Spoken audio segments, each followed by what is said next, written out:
జై గురుదేవ్. అస్మద్ గురుభ్యో నమః. శ్రీ గురుభ్యో నమః. సర్వ గురుభ్యో నమః. మన తెలుగు పెద్దలు వేమన గారి గురించి తెలుసుకుందాం. వానకు తడవని వారు, ఒక్క వేమన పద్యం కూడా రాని తెలుగువారు ఉండరు అన్నది లోకోక్తి. వేమన పద్యాలు తన భావాలకు అనుగుణంగా ప్రజల భాషతో స్వచ్ఛంగా ఉంటాయి. సమాజంలో ఉన్న మూఢాచారాలపై తిరగబడిన విప్లవ మత సంస్కర్త వేమన. వేమన గురించి ఆంధ్రులందరికీ తెలియజెప్పేందుకు పెద్ద ఎత్తున ప్రచారం చేపట్టింది, పరిశోధనలు చేసింది కూడా పాశ్చాత్య సాహితీవేత్తలు పెద్దలే అన్నది వాస్తవం. 1731లో ఫాదర్ లెగాక్ తొలిసారిగా వేమన పద్యాలను సేకరించాడని పరిశోధకులు భావిస్తారు. ఫ్రెంచ్ మిషనరీ 1816లోను, ఆ తర్వాత చార్లెస్ ఫిలిప్ బ్రౌన్ వేమన పద్యాలను ఎన్నిటినో సేకరించాడు. నేను వేమనను కనుగొన్నానని సాధికారికంగా బ్రౌన్ ద్వారా ప్రకటించుకున్నారు. వేమన పద్యాలు కొన్ని వందలు సేకరించి వాటిని లాటిన్, ఆంగ్ల భాషల్లోకి బ్రౌన్ ద్వారా అనువదించారు. అలాగే henry blue charms 1897, William Howard Campbell 1910, జియు Pope, CE Gower వంటి ఆంగ్ల సాహితీవేత్తలు వేమనను లోకకవిగా కీర్తించారు. అయితే తెలుగువారిలో వేమన కీర్తిని అజరామరం చేయడానికి కృషి చేసిన వారిలో సర్ సిఆర్ రెడ్డి ప్రముఖులు. రాష్ట్రంలో పలు ప్రాంతాల్లో వేమన జయంతులు, వేమన సంఘాల ఏర్పాటుకై శ్రీ రెడ్డి గారు కృషి చేశారు. అలాగే శ్రీ కొమర్రాజు లక్ష్మణరావు, శ్రీ సురవరం ప్రతాపరెడ్డి, శ్రీ మల్లంపల్లి సోమశేఖర శర్మ, శ్రీ వేటూరి ప్రభాకర శాస్త్రి గారు వేమనను మత సంస్కర్తగా ప్రస్తుతించారు.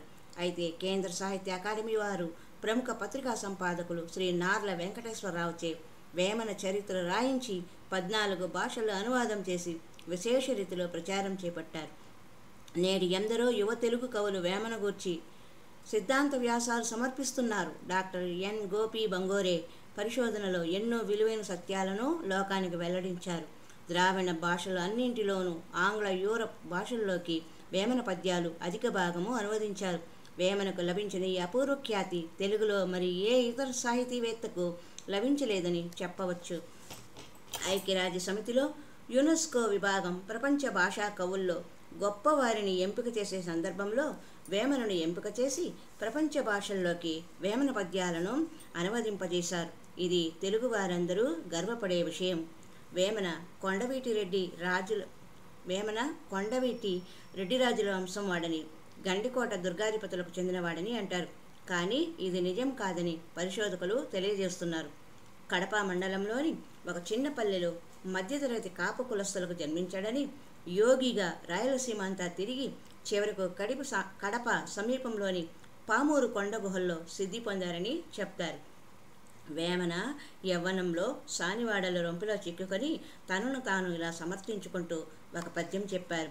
ఆడుదాని చూడ అర్థంబు చూడ బ్రహ్మకైనను బుట్టు రిమ్మ తెగులు కామి అయిన జనుడు గనుడు కాడాయనే కామిగాడే కృష్ణస్వామి ముందు అని తనను తాను సమర్థించుకున్నారు యవ్వనంలో ఉన్నప్పుడు.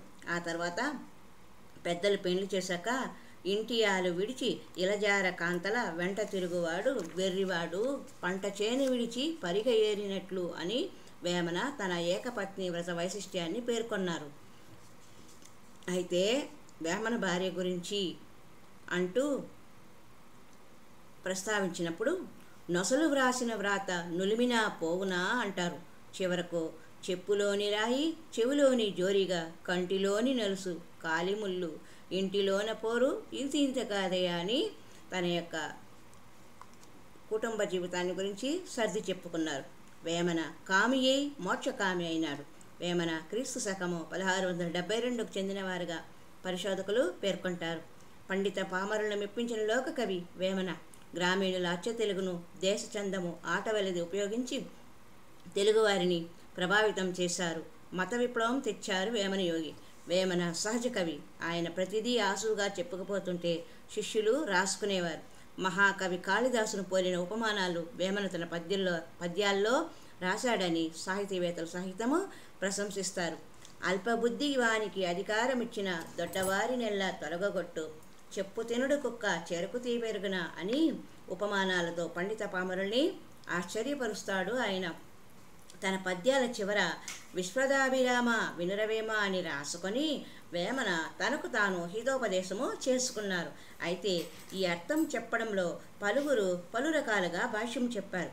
వేమన దిశమలతో ఒక మోకాలు ఎత్తి కూర్చున్న భంగిమే ఎక్కువ చిత్రాల్లో కనపడుతుంది.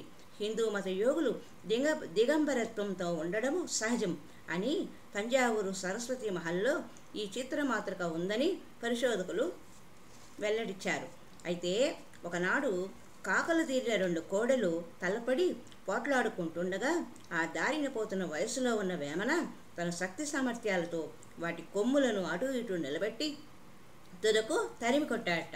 ఆ సందర్భంలో ఊడిన మొలపంచ తిరిగి కట్టుకోలేదని దిశమలతోనే యోగి అయ్యాడని కథగా చెప్తారు.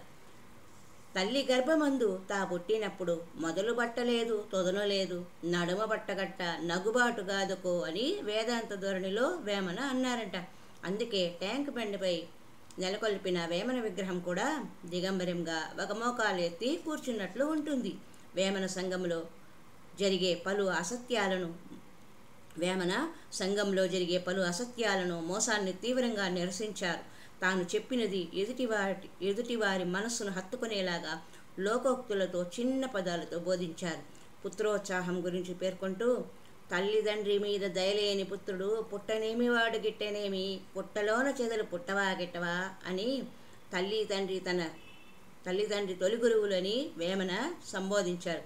అలాగే ఆత్మశుద్ధి లేని ఆచారమదియేలా బండశుద్ధి లేని పాకమేలా చిత్తశుద్ధి లేని శివపూజయేలరా అని వేమన కపట పూజాగ్రేసరులను విమర్శించారు.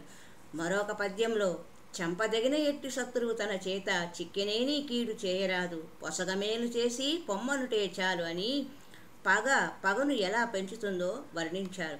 ఇలా వేమన పద్యాలు నిత్య సత్యాలను చాటి చెబుతున్నాయి. అందుకే గ్రామీణ ప్రజల నాలుకలపై సైతం నాట్యమాడుతున్నాయి.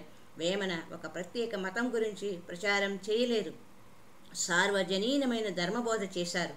అందుకే 17వ శతాబ్దం నాటి ఆయన పద్యాలు పండిత పామర వయోభేదం లేకుండా ప్రజలందరి నాలుకలపై నేటికి నాట్యమాడుతున్నాయి.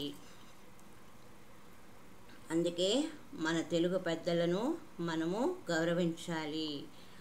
వారి యొక్క గొప్పదనము, సంస్కారము, మంచితనము నేటికి మనము గుర్తుంచుకునేలా, వారి అడుగుజాడలో నడిచేలా వారి మాటలు ఉంటాయి. వేదాతీతుడు వేమనరా వేమన పలుకే వేదమురా వేదాతీతుడు వేమనరా వేమన పలుకే వేదమురా వేదాతీతుడు వేమనరా వేమన పలుకే వేదమురా. జై గురుదేవ్. హరి ఓం తత్సత్.